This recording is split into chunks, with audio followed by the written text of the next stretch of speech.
If you're looking for a way to celebrate International Women's Day, ArtSite has a very engaging exhibit by two Montreal artists. Pat Jefflin takes us inside the Hive Dress. The Hive Dress is the result of over 1,000 interviews with women who sew clothing for a living in Montreal's garment district.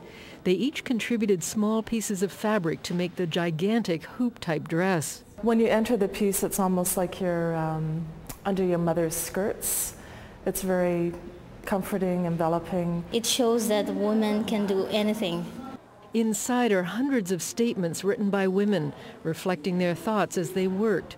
They're in dozens of different languages. I see a lot of statements in Arabic, my language. I love my job.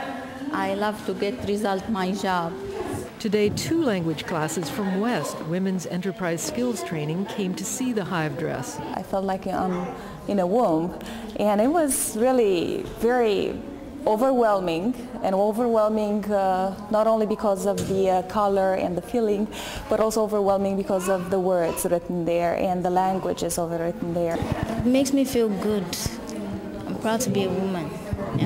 I like the way, a lot of women came up with this. It's good. It's unique.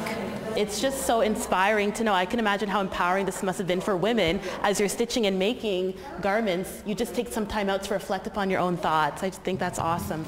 I think this is very wonderful, and if women will be here, then they will make the friend.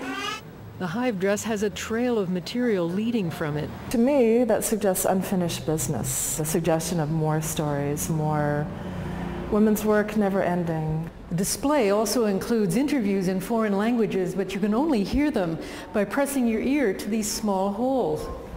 No, la espalda no. Sentado duele mucho la espalda. The Hive Dress is on display at ArtSite in downtown Windsor until April 18th. Admission to the gallery is free. Pat Jefflin, CBC News, Windsor. Well, we've